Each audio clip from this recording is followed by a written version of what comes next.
자, 그러면 통화 대용 증권 설명 시작할 텐데요. 타인 발행 당좌 수표라고 하는 거 설명 들어갑니다.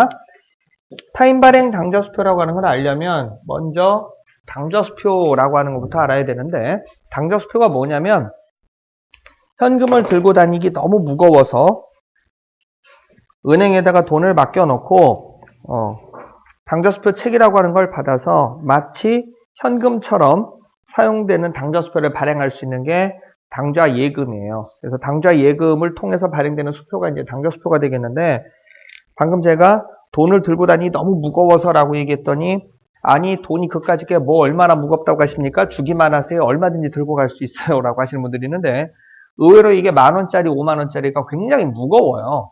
제가 남들이 겪어보지 않은 희한한 경험을 한 게 몇 가지가 있는데, 사정이 있어서 제가 사회에 나와서 두 번째 직업이 은행원이었어요. 첫 번째 직업은 직업군인이었었고, 그렇게 안 믿어지시죠? 방위나 단기 사병일 것 같은데, 사정이 좀 있어서 군대로 5년간 갔다 왔어요. 우리 아버지한테 속아가지고, 그럴 일이 있었는데, 얘기 옆으로 새는데, 나이 들어가지고서 이제 공부 쪽에 뜻이 있어서, 그때 이제 우리 열심히 공부하면 군대를 6개월 만에 줄여주는 제도가 있었어요. 그래가지고 그걸 목표로 해서 공부했었는데, 중간에 그게 없어졌어요. 그래가지고 군대를 가긴 가야 될 것 같고, 아버지는 기왕이면은, 사병으로 가는 것보다 장교로 가는 게 좀 좋을 것 같다. 그래가지고 장교 시험을 봤는데, 원래는 군대를 안 가도 됐었어요. 눈이 굉장히 나빠가지고. 거기다 지금은 이 정도인데, 그때 제가 체중이 42kg 갔었거든요. 진짜 눈만, 반짝반짝 눈만 나고 거의 미이라 수준이었는데, 아버지가 군대를 꼭 좀 갔으면 좋겠대요. 그래가지고 장교 시험을 봤는데, 학사장교로 시험을 봤는데, 필기는 통과했어요. 공부해놓은 게 있으니까. 근데 이제, 신체 검사가 문제였는데, 눈도 나쁘지, 체력도 미달이지. 그래가지고 일단 눈은 아버지한테 부탁해서 아버지 친구분이 안경점을 운영하셨는데, 먼저 장교가 된 학교 형한테, 선배한테 물어보니까, 시력 측정을 수동으로 안경점에 이렇게 눈 가리고 보여요, 안 보여요 하는 거 있잖아요. 숟가락으로 눈 가리고 하는 거. 그걸로 먼저 체크해보고 안 보인다는 놈들만 데려다가 레이저 시력 측정기 안 친대요. 그러니까 반대로 생각하면 수동으로 시력 측정하는 거 그것만 비켜나가면은 레이저 측정기 안 앉아도 될 거라는 생각이 들더라고요. 그래가지고 지금도 외우고 있는데, 아버지 친구한테 부탁해가지고 수동으로 시력 재는 시력표를 3개를 얻어왔어요. 통째로 외웠어요. 그래서 안경 쓰고 먼저 재고 안경 벗고 먼저 재기 때문에, 안경을 썼을 때는 안경 도수만 올리면 시력 1.0, 2.0 만드는 일도 아니에요. 문제는 벗었을 때가 문제인데, 그래서 안경 벗고 시력표 재는 거 0.1, 0.1을 통째로 외웠어요. 지금도 외우고 있는데, 이, 시, 느, 아래, 가, 여기가 비행기가 나오든가 양이 나오든가 그래요. 그러니까 약간 살짝 찡그리면 보여요. 그렇게 해서 시력은 통과했고, 체중 미달이 문제인데, 성남에서 이제 신체 검사를 했었는데, 델몬트 오렌지 주스 1.5리터짜리 2개를 갖고 갔어요. 그래가지고 저울 때 올라가기 전에 그걸 한 병 반을 먹고 올라갔네? 그렇게 해가지고 개체량을 통과했어요. 하고 나서 이제 토했는데, 군의관이 이제 물어보더라고요. 왜 그러냐고, 속이 안 좋냐고. 그래서 어제 좀 과음을 했다고 이제 뻥치고서는, 그러고서 이제 통과를 했는데, 아무튼 우리 아버지한테 속아가지고 군대를 안 가도 되는데, 군대를 갔다 온 군 비리자예요. 저는 안 가도 되는데 가는 비리자야. 남들은 안 가겠다고 누구는 이도 뽑고 이러는데, 넘어가. 좋은 얘기 아니에요. 그러고서는 두 번째 직업이 은행원이었는데,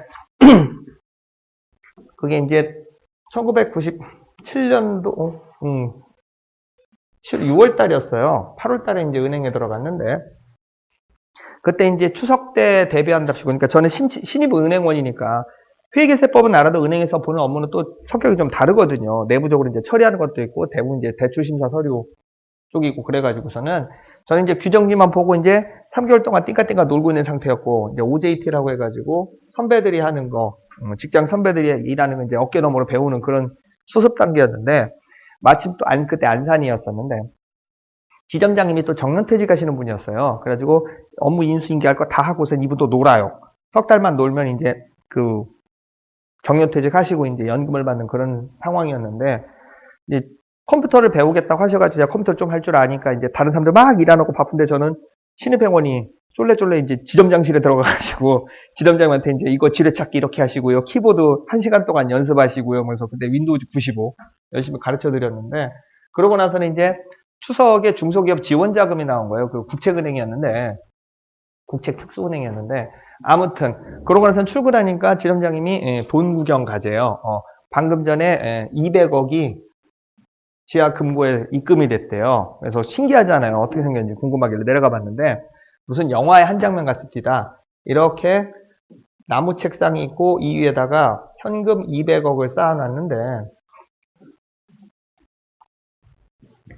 이게 그 설날이나 추석 때 보면은 뭐 중소기업 지원자금 한다고 이렇게 지게차 이렇게 그 돈더미 드는 장면 나오잖아요. 그 돈더미가 있더라고요. 그래가지고 그 당시 이제 10,000원짜리였는데 10,000원짜리로 요 뭉치가 이게 1,000만 원 정도거든요. 요게 이쪽으로 10개, 이쪽으로 10개니까 이게 10억이에요. 한 칸이.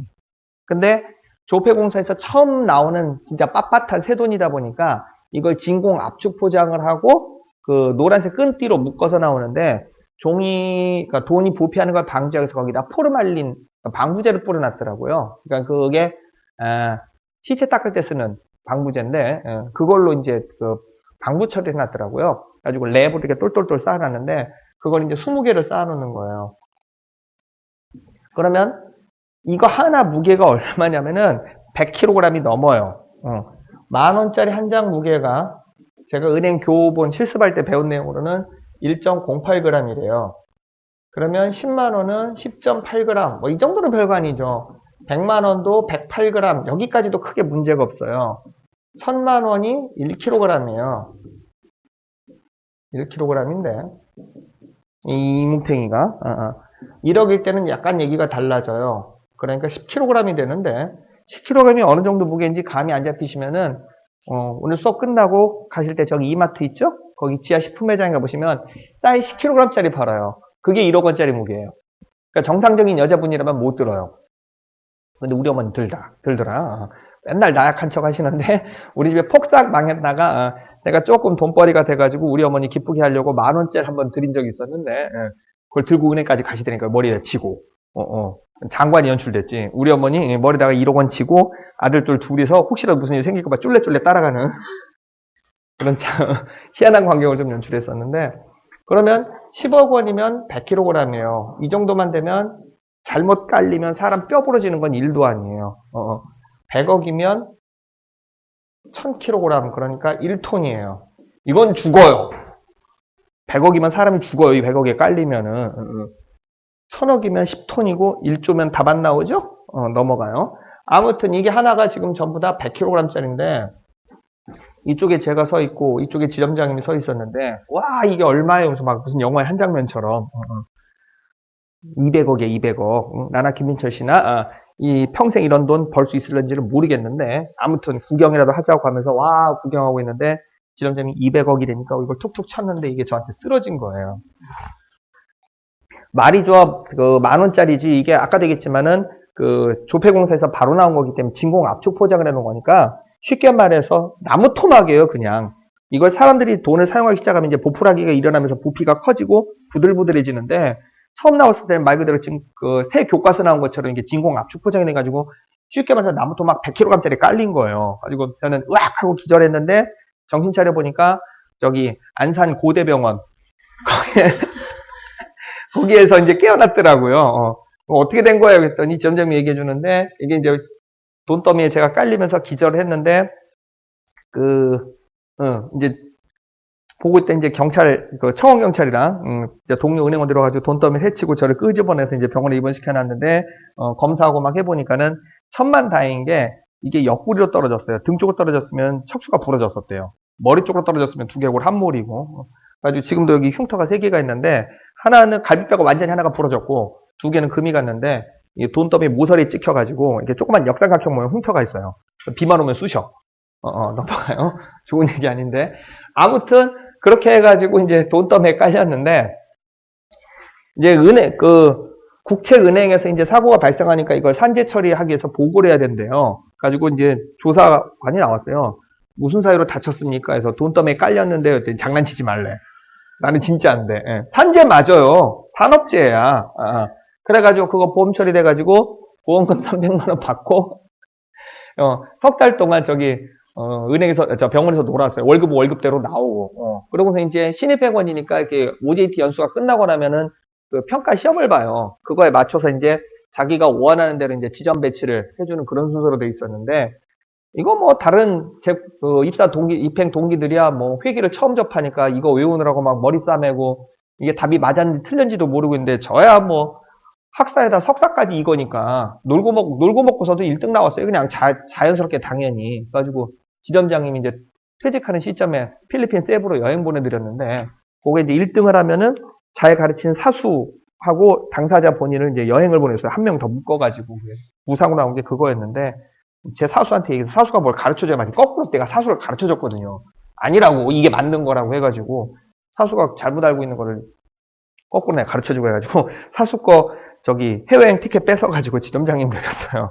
지점장님 정년퇴직하시고 지금 벌써 20년이 넘었는데, 강남역 근처에서 고깃집 하고 있으세요. 넘어가.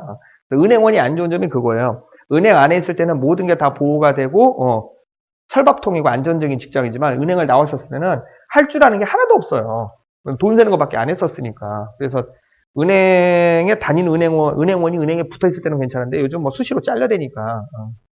제 친구도 조은행 다니다가 조은행 흡사병 나가면서 그만뒀는데, 전산실에 있다가 할 줄 아는 게 없는 거예요. 맨날 은행 프로그램만 짜다 보니까. 그래가지고 치킨집 하고 있어요, 지금.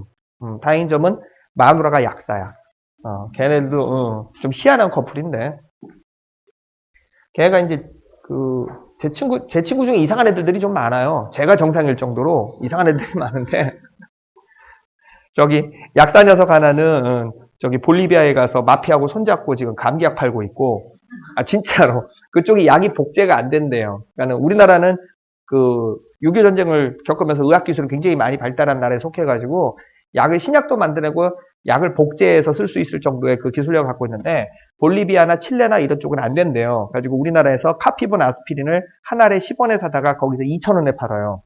그러다 보니까 이게 마진도 짭짤이 남는 데다가 합법적이잖아요. 그래서 마피아들이 많이 끼어든대요. 가지고는 경찰도 믿을 수 없고, 그러니까 마피아한테 돈 주고 우리 가게 좀 지켜달라.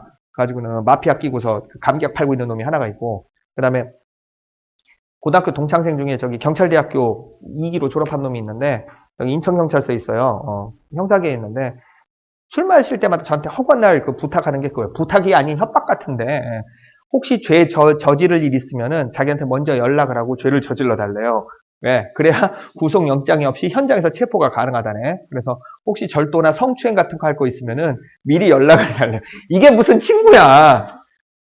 한 놈 또 있는데, 경희대 의대 외과로 갔는데, 외과가 안 좋은 게 정형외과인데 맨날 피 튀기는 거나 보고 막 사람들 팔다리 부러진 거나 맞추고 막 뭐 이러거든요. 그래가지고 이제 얘가 스트레스를 받으니까 얘가 또 뾰족한 걸 싫어해요.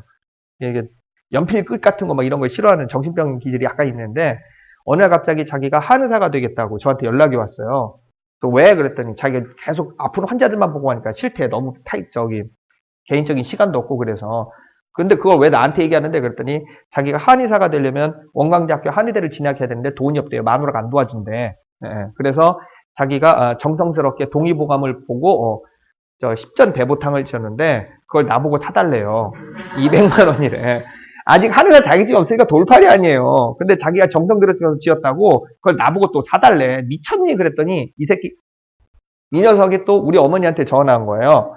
참고로 이제 제가 본가가 전주인데, 전주 바닥이 그러니까 전주 바닥이 굉장히 좁아요. 그래가지고는 중고등학교 때 공부 좀 웬만큼 한다 그러면 어머니 아버지 다 알고 지내는데, 이사도 안 가고 그대로 계시니까 우리 집에다 전화해가지고 어머니 그동안 안녕하셨어요? 뭐 이런 소리 하더니, 제가 이번에 보약을 지었는데 요즘 민철이가 헌약해 보인다고 한 재 사달라고 하죠. 또 우리 어머니 또 이해가 안 되는 게, 우리 어머니는 나를 안 믿어요. 이상하게. 내가 걔보다 성적이 더 좋았거든? 근데 걔 말은 믿어요. 근데 이해가 안 되는 게 뭐냐면, 정형외과인데 정형외과가 감기약 지어준 거 이런 건 또 굉장히 좋아라 하세요. 원래 내과에서 감기약을 지어야 되는데 정형외과가 감기약을 지어준 거 이런 건 또 굉장히 좋아하세요. 네가 뭘 한다고 그러고 저를 무시한다니까, 거꾸로. 아무튼 그래가지고 한약을 산 거를 또 저한테 보내셨어요. 또 네 보약 샀다고. 먹다 보니까 뭔가 찜찜해. 많이 좀 피곤하고. 그래가지고서는 병원에 가서 간 수치를 조사해봤더니 요즘 뭐 먹고 있는 거 있냐. 그래서 보약이라고 한약 먹고 있다 그랬더니, 그거 한번 끊어봐라. 뭔가 간 수치가 이상하다 뭐 이래가지고 한약도 부작용이 있는 거 그때 알았어요. 내 이놈의 새끼를 그냥. 그러니 결국은 원광대 한의대를 가긴 갔어요. 그래서 졸업을 해가지고 지금 한의사로 바꿔서 지금 활동하고 있는데, 돌팔이. 아무튼 제 주변에 정상적인 애가 거의 없어요. 아, 신문기자 놈도. 허구한 날 전화해가지고, 뭐 애로사항 없느냐, 뭐 힘든 거 있으면 내가 신문기사 내줄게. 그럼 뭐든지 다 해결된다. 응? 그러니까 네가 밥 사 이래가지고 주로 밥 뜯어먹고 돌아다니는 놈. 이걸 확 그냥. 명색이 그런 놈이 신문기자야. 그렇다 치고. 뭔 얘기 나온 거야, 지금. 아, 그래서 10,000원짜리, 5,000원짜리가 굉장히 무거워요. 그래서 은행에다가 그 돈을 맡겨놓으면 당좌수표라고 하는 걸 발행할 수 있다고 했는데, 그러면 당좌 예금을 들어두시면 되겠습니다. 은행에다 당좌 예금을 들어두면 당좌수표 책이라고 하는 걸 줘요. 당좌수표 책. 10장짜리 종이, 빳빳한 종이가 한 세트로 되어 있는데, 당좌수표 책은 아직은 당좌수표가 아니에요. 말 그대로 책이에요, 책. 공책. 세 곳이 공란으로, 빈칸으로 되어 있는데요. 금액란하고, 발행 날짜하고, 서명란이 빈칸으로 되어 있어요. 그러면 여기까지는 아직까지 그냥 종이 쪼가리에 불과한 거예요. 이걸 당좌수표 책을 받아든 사람이 그 빈칸을 볼펜 손으로, 손글씨로 꾹꾹 눌러서 쓰게 되면 당좌 수표가 만들어지는 거예요. 이걸 이제 물건을 구입하면서 당좌수표를 내밀면 저거를 받아든 사람이 은행에 가서 김민철 씨가 내지는 당좌수표 발행한 사람이 여기 은행에 오면 돈 준다고 했다 라고 하면서 수표를 보이고 돈을 받아가게 되는데 그걸 지급 제시한다 이런 금융 전문 용어를 사용하거든요. 그래서 무거운 돈을 들고 다닐 필요가 없이 아주 편리하게 거액 결제용으로 사용할 수 있는 게 당좌수표가 되겠는데 이 당좌수표 제도가 사용하기 굉장히 편리한 제도임에도 불구하고 치명적인 부작용이 있는데요. 당좌 부도라고 하는 게 발생할 수 있어요. 당좌 부도가 뭐냐면 당좌수표에 들어있는 당좌 예금 계좌에 들어있는 돈보다 훨씬 더 많은 당좌수표가 발행되면서 지급불능 상태에 빠지는 게 당좌 부도예요. 그러니까 이걸 그대로 방치하게 되면 다음번부터는 사람들이 은행도 안 믿고 당좌수표를 안 믿는 사태가 벌어질 거란 말이에요. 그래서 당좌수표가 발생하기 전에 미리 또는 당좌 부도가 발생하기 전에 또는 당좌 부도가 발생한 다음이라도 피해를 최소화시키기 위해서 몇 가지 방지책, 5가지 방지책을 만들어 놓았어요. 그거에 관련된 개정 과목들을 시험에서 자주 물어보게 되는데요. 첫 번째는 당좌 개설 보증금이라고 하는 거예요. 당좌 개설 보증금. 당좌예금 통장에다가 돈을 넣어 놓으면 다 빼었을 수는 없고요. 일부분은 안 빠지는데 말 그대로 보증금으로 붙잡아 두게 되는 거예요. 그랬다 부도가 터지면 이제 이걸 꺼내서 부도나 수표를 이제 결제해주는 그런 용도로 쓰는데 문제가 있어요. 당좌개설 보증금이란 이름은 있지만 개정 과목으로는 사용하지 않습니다. 이렇게 통장 안에 들어있는 내 돈인데 내 마음대로 꺼내쓸 수 없는 돈들을 회계학에서는 사용이 제한되어 있는 예금이다 이렇게 표현해요. 내 통장에 들어있는 돈인데 내 마음대로 꺼내쓸 수가 없어요. 이렇게 사용이 제한되어 있는 예금의 제일 대표적인 공탁금 같은 거 아니면은 입찰 보증금 같은 거 이런 종류들이 되겠는데 당좌개설 보증금이나 사용에 제한이 되어 있는 이런 예금들을 처리하는 개정 과목 이름이 약간 희한한데 특정 현금과 예금이라고 해서 투자 자산에 속하는 개정 과목이에요. 왜냐면 내 돈을 내 마음대로 꺼내 쓸 수는 없지만 이자는 붙어요. 이자는 붙어요. 그래서 당좌 예금 종류는 아니고 이자는 붙고 그래서 방금 보시는 것처럼 투자자산에 속하는 특정 현금과 예금이라고 하는 개정 과목으로 기재하도록 되어 있고요. 그 다음에 왜 돈을 꺼내 쓸 수 없는지 자세한 내역을 주석으로 기재하도록 되어 있어요. 주석으로 기재하도록 되어 있어요. 자, 두 번째는 당좌 차월인데요. 마이너스 통장 개념으로 이해해 주시면 되겠습니다. 즉, 제가 당좌예금 계좌를 오픈했다고 칩시다. 거기에다가 3억 원을 넣어놨어요. 실제로는 없어요. 먹고 죽으려고 해도 그럴 돈 없어. 그러면 당좌예금 3억 원을 입금시켜 놓은 상태라면 그걸 꺼내 쓸 수 있는 최대한의 금액은 3억 원이 될 텐데 자, 당좌차월이라고 하는 별도의 약정을 맺을 수 있어요. 부동산 담보 같은 걸 제출하고. 그래서 당좌차월 약정을 2억 원짜리를 추가로 맺었다고 칩시다. 그러면 당좌예금 계좌에 들어있는 돈은 3억 원인데 당좌차월 약정 2억 원짜리를 추가로 맺으면 최대 꺼내 쓸 수 있는 돈은 얼마? 5억 원이 되는 거예요.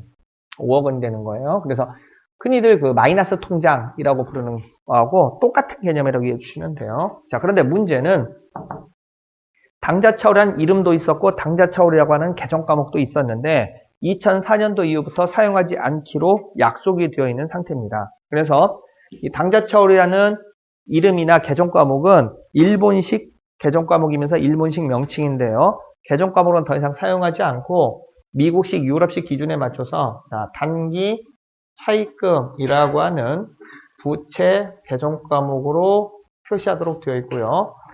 그냥 단기 차입금이라고 당좌차월로 표시하면 은행에서 대출받은 걸로 오해를 해요. 사실은 당좌예금 잔고가 마이너스라고 표시가 된 건데, 그래서 자세한 내역을 먹이제, 주석, 기재하도록 되어 있어요. 주석, 기재하도록 되어 있어요. 그 다음에 세 번째, 당좌수표는 손글씨로 만들어지다 보니까 수표가 만들어진 시점에서는 이게 당좌수표가 부도가 났는지 정상 결제가 된 건지 알 수가 없다는 문제점이 있어요. 그래서 은행 입장에서는 이 당좌수표가 빨리빨리 회수가 되어야 이게 부도가 난 건지 정상적으로 결제가 된 수표인지 알 수 있겠죠. 그래서 지급기일제도라고 하는 걸 운영하고 있는데요. 당좌수표의 수명은 10일입니다. 자기화수표의 수명도 원래는 10일이에요. 그래서 10일 이전에 은행에 가서 수표를 내밀고 돈을 받아가면, 자기화수표를 내밀고 돈을 받아가면 그건 통장 안에 들어있는 돈이 정상적으로 결제가 된 건데, 사실은 좀 어려운 얘기지만 10일 지나서 은행에다가 수표를 내밀면 통장에 들어있는 돈을 받아가는 게 아니라 은행이 법을 어기고 불법으로 이득을 얻은 부당 이득에 대해서 반환 청구를 하는 케이스가 돼요. 법률적으로 따지다 보면 이제 그렇게 되는 건 좀 어려운 얘기인데, 어쨌든 은행에서 돈을 주긴 줘요. 10일 넘어가서 수표를 내밀더라도 돈을 주긴 주는데, 10일 이전에 내밀면은 당좌설 보증금이랑 당좌차월까지 딱 긁어서 다 내주고, 10일 넘어서 내밀면은, 그쵸, 자금의 여유가 있으면 주고환금은 부도 처리하도록 되어 있어요. 그래서 어쨌든 당좌수표 수명은 며칠? 10일 되겠습니다. 그 다음에 바로 이어서 설명할 텐데요. 자기 앞 수표 제도가 있어요. 이 자기 앞 수표 제도는 우리나라가 1960년대, 70년대 경제가 급성장을 하면서 당좌수표 쪽에서 하도 부도 사건이 많이 발생을 하니까, 사기 사건이 많이 발생하니까 그거를 미연에 방지하기 위해서 부도가 안 나는 수표를 만들어보자 라는 취지로 도입된 제도예요. 근데 희한한 건 전 세계에서 어디만 써요? 우리나라만 쓰고 앉았어요. 그래서 왜 자기 앞 수표는 수표가 아닌지 조금 이따 그린 글에 설명을 할게요. 마지막으로 이러고서도 부도를 냈다. 그러면 다른 경제사범들보다는 좀 심각하게 감옥에 가게입니다. 실형을 살게 됩니다. 부정수표 단속법에 의해서 화폐 위조범에 준하는 처벌을 받게 돼요. 자, 그래서 당좌 예금에 관련된 개정 과목 세 가지 설명 끝. 자, 일단 필요한 거 필기하시고 사진 거 찍어 놓으시고요.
됐죠?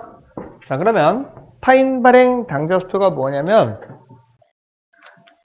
내가 우리 회사가 손님한테 물건을 팔았는데 손님이 당좌 수표를 만들어서 누구한테 줬다? 나한테 내밀었다 그 얘기예요. 타인, 남이 만들었으니까 누구 손아귀에? 내 손아귀에 있다라는 얘기예요. 그래서 이거는 현금의 증가로 회계 처리하셔야 돼요. 타인 발행 당좌 수표는 아직 은행에 입금시키지 않은 상태일 때는 현금으로 잡아야 돼요. 당연히 타인 발행 당좌수를 받아서 우리 회사 보통예금 통장이나 당좌예금 계좌에다 집어넣으면 당좌 예금이 늘어난 거나 보통예금이 늘어나는 걸 회계 처리하시면 되는 거고, 남이 만들어준 당좌수표를, 거래처가 만들어준 당좌수표를 받았다. 아직 은행에 입금시키기 전이다. 뭐가 들어온 걸로 잡아야 돼요? 현금이 들어온 걸로 회계 처리하셔야 돼요.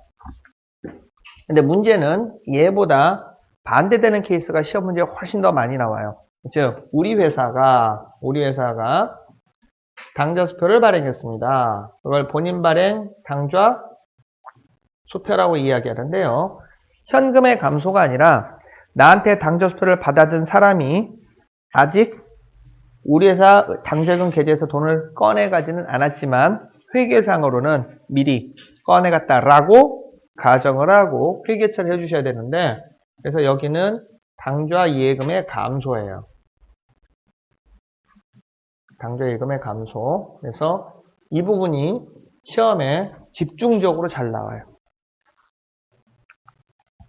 우리 회사가 물건을 팔고 당좌 수표를 받았다 케이스보다는 우리 회사가 거래처로부터 물건을 사들이고 당좌 수표를 발행하였다라는 쪽이 시험 문제에 훨씬 더 자주 나옵니다.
됐죠? 자, 그 다음에 자기 앞 수표라고 하는 거에 대해서 설명하려고 하는데요. 자기 앞 수표. 방금 전에도 얘기했지만 당좌 수표가 하도 부도가 나다 보니까 그걸 미연에 방지하기 위해서 우리나라에서 도입된 제도예요. 자, 잠깐 1960년도 중반 때쯤으로 거슬러 올라가 보겠습니다. 역시 그때도 당좌예금 제도는 있었는데요. 자, 제가 당좌 수표를 발행하려고 은행에 당좌예금 계좌에다가 물론 그렇겠지만 10억 원을 입금시켜 놓았다라고 가정을 해볼게요. 그러고 나서는 은행으로부터 당좌 수표책을 받아들었어요. 당좌 수표책을 받아들었는데 10장짜리 한 세트를 받았습니다. 그러고 나서는 뭘 살까라고 주변을 살펴보다가 빨간색 스포츠카를 하나 본 거예요. 잘됐다. 빨간색 스포츠카 하나 사자. 빨간색. 얼마예요? 하고 물어봤더니 3억 원이래요. 에이, 껌값이네. 그러더니 자, 자동차를 판매하는 판매상한테 제가 당좌 수표를 건네주는데요. 금액은 3억 원이고요. 발행 날짜 적어주시고 서명란에 제 이름을 쓱싹쓱싹 적어서 이 사람한테 건네줬어요. 이걸 이제 교부했다라고 표현을 하는데, 그러면 이 자동차 판매상은 저한테 자동차를 건네주고 내가 만들어준 수표를 들고 은행을 쫓아가요. 은행을 쫓아가서는 이 은행 이름이 적혀져 있는 당좌수표를 받았는데 이 수표 발행자가 여기 오면 돈 꺼내준다고 하더라. 돈 주쇼라고 내밀어요. 이걸 금융 전문용어로 지급 제시한다 이렇게 표현합니다. 교부부터 먼저 하고 지급 제시가 이제 들어가게 되는 거예요. 그리고 은행에서는 수표 용지가 진짜인지 가짜인지 확인하고 제 거 필체를 확인한 다음에 돈을 꺼내주게 돼요. 이걸 추심하였다 이렇게 표현하고요.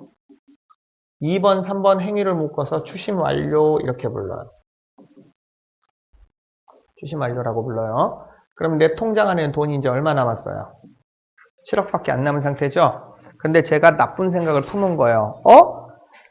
당좌수표가 사람 손글씨로 만들어지다 보니까 수표가 은행에 들어오기 전까지는 부도인지 아닌지 모르겠네? 이러면서 순식간에 큰 돈을 벌어보려고 나쁜 방법을 통해서 큰 돈을 벌어보려고 잔머리를 쓴 거예요. 자, 이런 거죠. 나머지 당좌수표가 지금 현재 9장이 남아있는 상태인데 일부러 부도를 내려고 30억씩 적은 거예요. 9장. 그러면 970억이라는 돈이 만들어집니다. 당좌수표가 970억 원어치가 만들어진 거예요. 이 시점에서는 부도다? 아니다. 아직은 아니에요. 은행에 들어오질 않았으니까 아직은 아니에요. 그러면 이 당좌수표를 가지고 이제 물품 구매를 들어가게 되는데 그 당시 때만 하더라도 은행이 전산망이 안 되어 있던 상태였기 때문에 당좌예금 잔고를 확인하는데 시간이 한참 걸렸었어요. 내가 그걸 알았으면 진작 나도 큰 사기 한번 쳐봤을 텐데. 그러고 나서는 중소기업에 가서 물건을 구입합니다. 물건을 구입하는데 당연히 270억 원어치를 구입하겠죠. 그러고 나면 이 물건을 처분할 수 있는 뒤가 구린 물건이 되겠죠. 빨리 처분하고 이제 우리나라에 떠야 될 텐데 가전제품 종류는 저쪽 청계칠과 황학동 쪽에서 뒤가 구린 물건을 처리할 수 있고요. 그 다음에 캔음료수란지 술 종류는 저기 청량리역 길 건너편에 가면 음료수 골목이라고 있어요. 얘기 옆으로 새는데 나중에 녹음할 때는 이거 지울 거야.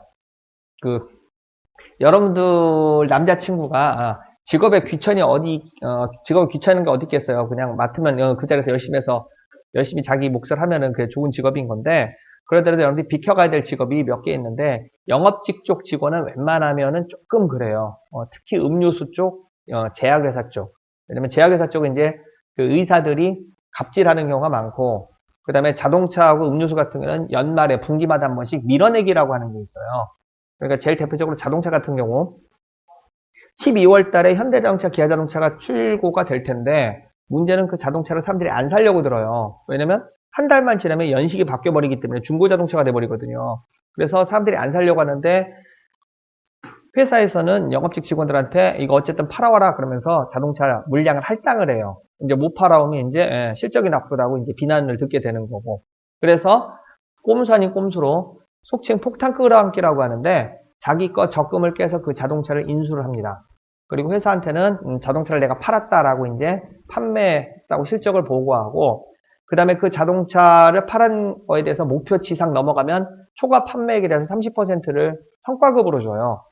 그럼 이제 그 성과급을 받아서 자동차 샀던 금액을 메꾸는데 그렇게 자동차를 자기 명의로 사서는 아직은 판매할 수 있는 상태가 아니니까 연말이 되면은 저쪽 한강변 고수부지 주차장이나 올림픽공원 주차장에 번호판도 안 붙고 비닐시트도 안 벗긴 자동차도 쭉 줄 서 있는 경우가 있어요. 그게 그 물건들이에요.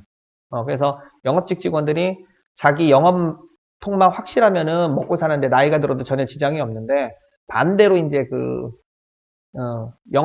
자기 이제 영업 능력이 안 된다. 그러면 한 2년 동안 그런 식으로 이제 자기 돈을 메꿔 놓고 버티다 못 버티면 이제 나오게 되는데 현대자동차 영업직 같은 경우 평균 2년 정도 그만두고 하면 빚이 한 3천만 원 선 정도. 그 다음에 음료수 쪽은 제일 못 살게 구니까 롯데칠성이 좀 짜요. 그래서 롯데칠성 같은 경우 대충 경력 한 5년 차 정도 되면은 빚이 한 3천에서 6천 정도까지도 가더라고요. 이제 다 음료수도 그런 식으로 이제 떠안기를 하는 거예요. 실적 때문에. 그런 것들이 이제 뒤가 구린 물건들을 그런 쪽에서 이제 판매를 하게 되는 건데, 여러분들 이미 당해봐서 알잖아요. 보험 설계사. 주변에 엄마 친구 하나가 보험 설계사로 들어가면 주변이 초토화돼. 그런 종류들. 그래서 어쨌든 그렇게 물건을 구입을 해서 이렇게 물건을 구입을 해서 당장 현금화를 시킵니다. 아까도 얘기했지만은 비정상적인 블랙마켓 시장을 통해서 암거래 시장을 통해서 이제 현금을 하게 되는데 내가 정말 급해서 회사 폐업하면서 빚 갚으려고 하다 보니까 정말 급해서 그런데 반값만 주셔 뭐 이런 식으로 그래서 270만의 반값이면 한 130억 정도가 되겠네요. 이 돈을 들고 해외로 튀는 거예요. 해외로 도피하는 건데 이것도 또 잘라야지. 1970년대, 80년대 해외로 미국으로 이민 가는 사람들 중에 80%는 전부 다 사기와 관련된 범죄자들이었어요. 그 중에서 이제 제일 대표적인 게 가수 중에 이렇게 생긴 아저씨가 하나 있어요. 그 다음에 아들내미도 뭐, 이죠? 가수였는데, 사람들이 잘 몰라서 그런데 자를 거니까 어차피. 이 태진아 씨가 70년대 중반이었나 후반이었나 엄청난 사고를 쳐요. 뭐냐면 저 충무로에 있는 호텔에서 웬 40대 중반에 여자하고 22살 된 젊은 남자하고 불륜관계였다 그 현장에서 체포가 돼요. 그 22살짜리가 누구냐면 태진아 씨였어. 아마추어 복싱 선수였었을 때. 그리고 문제는 그 아줌마가 문제인데 그 아줌마가 누구냐면 현대건설 사모님이었어요. 그래가지고서는 이제 그 언론지상에 났는데, 그 당시에 인터넷이 없었으니까 전국적으로 퍼지진 않았어요. 그러고 나서는 이제 그거를 남편이 이제 창피하니까 회사직을 그만뒀는데, 그러고 나서는 이제 그 딸내미가 있었는데, 시집을 갔었는데, 사돈어른 사고차 때문에 그래가지고 파혼당했어요. 그래가지고 이제 딸이 자살하는 사건이 벌어져요. 그러니까 이제 현대건설 사장 입장에서는 이제 갈 때까지 간 거야.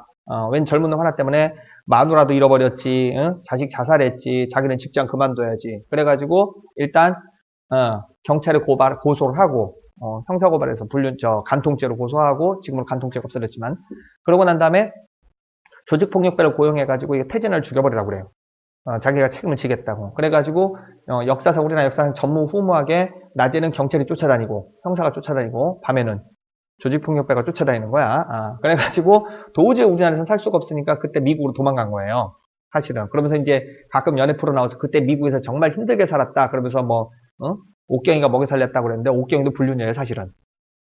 거기서 만난 거예요. 넘어가기 좋은 얘기 아니야? 그래가지고 그 당시 때 70년대, 80년대 미국으로 이민 간 사람 중에 70%, 80% 정도가 사기죄와 관련인데 특히 저 미국에 가시면 조심해야 되는 게 외국에 나가서 정말 조심해야 될 게 누구냐면 현지인 폭력배 아니에요. 현지에서 만난 한국 사람을 조심해야 돼. 같은 동족을 등쳐먹고 산다니까? 하나 조심해야 될 게, 이탈리아 혹시 놀러 가시면 잘생긴 남자 조심해야 돼요. 특히 나이든 잘생긴 남자 조심해야 돼요. 우리 여직원도 이탈리아 갔다가 한번 당하고 왔는데, 그 이탈리아에 가면은 그 굉장히 유명한 그 분수가 있어요. 트레비 분수라고. 거기에서 이제 막 사진 찍고 막 혼자 여행 간다고 겁 없이 갔는데, 웬 하얀 턱시도를 입고 하얀 구두를 입고 멋있게 팔자 수염을 있는 아저씨가 오더니 정말 이쁘다고 자기가 이렇게 이쁜 여자는 처음 봤다고 저녁 식사에 초대하고 싶다고 그러더래요. 머무르고 쫄래쫄래 따라가서 가지고 식당에서 이제 안 되는 손짓 발짓 몸짓을 이제 하하고 떠들고 있는데 술을 한 잔 대접하고 싶다고 하면서 이제 그 비싼 포도주 와인을 시킨 거예요. 그러고 나 잠깐 화장실에 갔다 올게 그러더니 1시간이 지나도 안 와. 2시간이 지나도 안 와. 가려고 이 아저씨 어디 갔어요? 그랬더니 방금 갔다고 대금 결제는 당신이 해준다고 했다. 그래가지고서는 하룻밤 한 끼 밥값이 260만 원 나왔어요. 그래가지고 유럽 여행 계획 잡았던 거 취소하고 중간에 들어온 사건이 벌어졌었는데 바보지. 그거 해외에서 남자가 접근한다고 아무 생각 없이 따라가는 게 바보지. 비싼 수업료를 냈는데 이탈리아가 그 유럽 지방 중에서 사기꾼이 제일 많고 소매치기가 정말 많아요. 저도 한번 당한 적이 있었는데 젊었었을 때 이미 이 얘기를 들은 게 있어서 여권을 그 앞에다 매달아야 돼요. 그래 안 잊어먹으니까. 근데 불안하길래 원래 여권 담는 주머니가 가죽끈으로 돼 있거든요. 혹시나 해서 체인으로 바꿨어요. 쇠로 된 걸로. 그러고 나서 막 구경하고 있는데 갑자기 웬 아주머니가 자기를 훅 던져요. 광는데 그러면서 애를 받으려 왜 밑바닥이 돌바닥이니까. 그랬더니 아주머니가 하는 얘기가 정말 고맙다. 그라시아세 그러면서 자기가 돌불에 넘어져서 애를 했다고 막 사람들이 웃어서 괜찮냐고 하고 있는데 뒤에 뭔가 땡겨져. 봤더니 웬 어린애가 이걸 톱질하고 있는 거예요. 여권이랑 돈 들어있는 거를. 근데 더 웃긴 건 내가 쳐다보면은 얼른 놓고 도망가야 되잖아요. 웃더니 계속 톱질 중이야. 이걸 확 그랬더니 폴리스 그랬더니 폴리짜 그랬더니 그때서 놓고 도망가고 그러는데 가족 단위 소매치기가 그렇게 많아요 그 동네. 정말 조심하셔야 돼요. 농담 아니에요 진짜. 그래서 다음번에 여행 갈 때는 그 뭐지 파우치 중에 쇠사슬로 만들어진 파우치가 있어요. 진짜로 이베이 보면 팔아요. 그거 이제 그 칼로도 안 들어가고 좋은 점이 뭐냐면 호신용으로 돼. 여기다 달으면 최소한 심장은 지킬 수 있어. 진짜로 농담 아니에요. 그래서 이탈리아하고 그 다음에 할렘과 거기도 정말 조심해야 돼요. 할렘가 한번 구경 가면서 나도 발발발 떨었는데 관광 가이드가 혹시 여기서 어떻게 죽을지 모른다. 그러면서 호주머니에 10달러짜리 미리 꽂아놓고 구경하다 혹시 흑인 애가 웃으면서 다가오거든 무조건 손 들고 이렇게 가르치래요. 이거 가져가고 나 해치지 말라고. 가지고 한국 사람이 돈 많이 들고 다니는 걸 알기 때문에 그 할렘가 구경 가면 맨 처음 타겟이 되는 게 한국 사람, 일본 사람이래요. 근데 다행인 점은 그 후로 한국 사람의 이미지가 바뀌었어요. 할렘가에서 사건 터진 건데 흑인 애가 슈퍼마켓에 가서 물건을 훔치려고 했는데 일본 애들들, 중국 애들들은 무조건 손 들고 가져가라고 하는데 한국 사람 입장에서는 그 세탁소라고 슈퍼마켓에서 벌은 돈 가지고 애들 학교 보내고 가족들 생계가 달리는 문제거든요. 그딴 게 어딨어. 저쪽에서 권총 꺼내면 이쪽에서 엽총을 꺼낸대요. 그러니까 총기 사건이 난 적이 있었어요. 그러다 보면 흑인 애들이 한국 사람은 절대 안 건드려요. 왜냐면 군대에서 교육받고 뭐 이렇다는 얘기가 쫙 퍼져가지고 할렘가에서도 한국 사람은 괜찮아. 그래서 아예 등산 배낭에다 태극기 마크 붙이고 다니면 건드질 않아요. 진짜로. 재밌는 동네입니까? 그렇다 치고 다시 이게 원위치. 자, 그래서 이렇게 사기를 쳐가지고 해외로 도피해요. 그러면 지금은 불가능한데 5년 동안만 도망 다니면 공소시효가 만료가 됩니다. 근데 지금은 해외로 도피하면 공소시효가 중지가 돼요. 그래서 우리나라 안에서만 5년 동안 도망 다니면 되는데 그렇게 해서 5년 동안 도망 다닌 다음에 귀국을 하게 되면 감옥에 안 가요.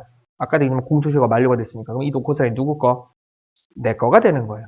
이런 식으로 해서 하도 비일비재하게 당저수표가 부도가 터지는 사태가 발생하다 보니까 부도가 안 나는 수표를 만들자라고 해서 도입된 게 자기 앞 수표 제도예요. 자기 앞 수표 제도예요. 그럼 자기 앞 수표는 이제 이런 식으로 되는 거죠. 이게 이제 당저부도 케이스가 이렇게 발생한다는 거고, 당저부도가 이렇게 발생한다는 거고, 당저부도가 발생하는 걸 미연에 방지하기 위해서 자기 앞 수표 제도가 도입이 됐는데요. 자, 자기 앞 수표는 제가 은행에 통장에다 돈을 써요. 보통 예금도 괜찮고 당좌 예금도 괜찮고요. 아무 예금이나 상관없어요. 그래서 1억 원을 넣었다고 칩시다. 그런데 어디선가 제가 주워드는 게 있어요. 부도가 안 나는 수표가 있다고 하더라. 그래서 거래처 환심도 살 겸 부도가 나면 내 신뢰에 문제가 생기니까 은행을 찾아가서 부도가 안 나는 수표를 만들어 주시오. 그랬더니 은행에서 네 고객님 그러더니 얼마 만들어 드릴까요? 이래요. 6천만 원짜리 만들어 주시오. 그러면은 은행에서 내 통장에서 내 돈을 강탈해 갑니다. 수표를 만들기도 전에. 그러면서 자기네 은행 계좌로 이체를 시키게 되는데 이 은행 명의의 예금을 별단 예금이라고 불러요. 은행 명의의 예금을 은행이 소유하고 있는 예금을 통 예금 계좌로 옮기게 되는데 이걸 별단 예금이라고 불러요. 새겨들어요. 다른 강사분들한테는 들을 수가 없는 얘기야. 제가 은행원 해보고 중소기업 보증만 전문적으로 서주는 특수은행이어가지고 하도 사기 사건을 많이 봐서 여러분한테 조심하라고 지금 케이스를 알려드린 거지 남 사기치라고 알려주는 거 아니에요. 아무튼 그렇다 치고 그 다음은 이제 항의를 해야 되는 거예요. 장난하냐? 내가 수표를 만들어 달라고 했지 누가 내 은행에서 돈을 강탈해 가라고 했어? 이런 거예요. 그러면 은행에서 하는 말이 뭐냐면 시끄러워요. 어쨌든 주면 될 거 아니야. 그러면서 나한테 종이 쪼가리 하나를 주는데 그게 자기 앞 수표예요. 그러면 자기 앞 수표는 일단 명의자가 은행으로 돼 있죠. 금액 나와 있고 어디 은행 지점장 누구 대리 누구 도장 쾅 이렇게 돼 있지. 여러분들이 거기에 손글씨로 뭔가 적어놓을 여지가 전혀 없어요. 그걸 나한테 주는 거예요. 그러면 나는 은행이 돈을 꺼내준다는 말만 믿고 이걸 A한테 건네주고 B한테 교부하고 C한테 교부하고 D한테 교부했는데 D가 은행에 가서 내 돈 내놓으시오라고 지급 제시를 하면 은행에서는 추심을 해서 돈을 꺼내주게 되는데 이때 은행이 꺼내주는 돈은 누구 소유의 돈이에요? 내 거예요? 은행이에요? 은행 거 돈이에요. 은행 거 돈이에요. 그래서 자기하수표는 희한한 게 뭐냐면 바깥에서 벌어지는 일만 봐서는 마치 은행이 자선사업을 하는 것처럼 보여요. 은행이 나한테 종이 쪼개다 줬을 뿐인데 이게 돌고 돌고 돌고 돌아서 맨 마지막 살을 내밀면 은행 돈을 줘요. 그런데 방금 전에 제가 은행 돈이라고 한 건 사실은 은행이 내 은행 계좌에서 강탈해 간 돈인데 내 은행 계좌에서 내 돈을 은행이 뺏어갔다는 걸 누구만 알아요? 나하고 은행만 아는 사이예요. 사실이에요. 왜?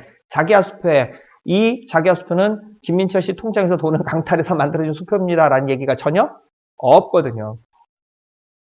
이해되셨죠? 그래서 자기하수표는 원래 오리지널 의미로 따지면 수표가 아닌데 부도가 나는 걸 미연에 방지하기 위해서 도입된 그런 제도다 보니까 흔히 편하게 그냥 수표 이렇게 부르는데 원래 따지면 수표가 아니에요. 참고로 당좌수표하고 자기하수표하고 어떤 차이점이 나는지 잠깐 비교해 드릴 텐데 시험 문제에서 또는 교과서 문제에서 수표로 결제하였다, 수표를 발행하였다라고 수표라는 단어만 달랑 나오면 당좌수표라고 가정을 하고 문제를 풀어야 돼요.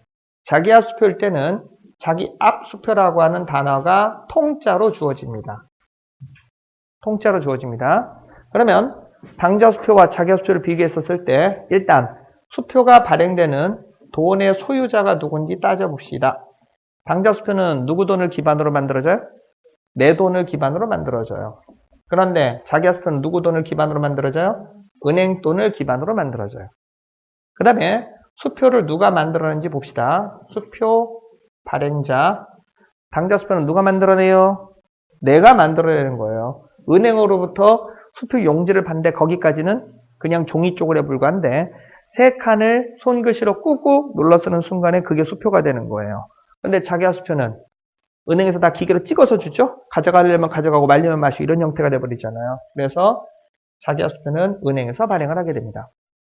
자, 그 다음에 최종적으로 돈의 지급자가 누군지 그리고 법적 지위에 대해서 좀 따져보자고요. 자, 당좌수표는 누가 돈을 지급해요? 은행이 내 돈을 지급하는데 은행은 그냥 관리자적 지위예요. 집사에 불과해요. 관리만 해주는 거예요. 그러니까 당좌부도가 나면 누구 책임이에요? 그렇죠. 내 책임이에요. 은행에서는 그냥 시키는 대로 돈만 꺼내줬을 뿐이에요. 그래서 당좌부도가 생기면 내가 책임을 지는데 자기하수표는 원래 부도가 안 나는 수표지만 부도가 나는 경우가 있어요. 드물게. 그래서 자기하수표는 은행이 돈을 지급하는데 당사자적 지위에서 돈을 지급하게 돼요. 무슨 얘기냐면 자기하수표는 부도가 나면 은행이 책임을 지게 돼 있어요. 부도가 안 나는 수표라면서요. 이런 경우예요. 지금 6천만 원짜리 자기하수표를 발행을 했는데 이게 돌고 돌고 돌고 돌다가 B하고 C 사이에 어떤 놈인가가 6천만 원짜리를 6억이라고 뜯어고친 거예요. 6억이라고 뜯어고친 거예요. 이걸 변조라고 합니다. 참고로 변조하고 위조하고 헷갈리시면 안 되는데 법률적으로 의미가 완전히 달라요. 그러니까 지금 보면 자기하수표 6천만 원짜리다 공 하나 더 덧붙여서 6억을 만들었죠. 수표 용지도 진짜고 발행자인 은행도 진짜인데 금액만 바뀌었네. 이걸 변조라고 하고 일부분 뜯어고쳤다. 위조는 자 제가 6천만 원짜리 자기하수표가 하나 생겼어요. 그런데 돈을 더 많이 쓰고 싶어요. 그래서 컬러 복사기 해놓고 6천만 원짜리 자기하수표를 복사해서 10장을 새로 만들어냈어요. 그러면 한 장은 원본 오리지널인데 지구상에 존재하지 않던 가짜 자기하수표 10장이 새로 생겼죠. 그게 위조예요. 그러니까 여러분들이 혹시 쌍꺼풀 수술한다. 요즘도 하나? 렛미인인가 뭔가 해가지고 성형수술에 이뻐지는 거. 그럼 미용 성형수술하는 거는 위조예요? 변조예요? 그건 변조예요. 원래 이쁜데 더 이뻐지려고 손대는 거야. 위조를 하려면 무슨 공상과학 영화처럼 단백질 몇 그램, 탄수화물 몇 그램, 지방 몇 그램 해가지고 기계 안에 넣었더니 사람이 만들어져서 나오더라. 이게 위조예요. 없던 사람이 새로 생기는 거. 아무튼 그러면 여기는 금액이 6천만 원밖에 없는데 6억 원짜리 왔으니까 부도가 나겠죠. 그러면 이 수표가 원래 6천만 원짜리라는 걸 은행이 확인을 시켜줘야 돼요. 무슨 수로? 은행에서는 자기 앞 수표가 발행될 때 마이크로필름으로 사진을 다 찍어 놓습니다. 그래서 수표가 부도가 나면 이거 원본은 6천만 원짜리인데요 라고 보여주면서 자기의 책임을 면책하는 그런 구조로 되어 있어요. 이해되셨죠? 그래서 자 우리 회사가 물건을 팔면서 손님으로부터 자기 압수표를 받았네요.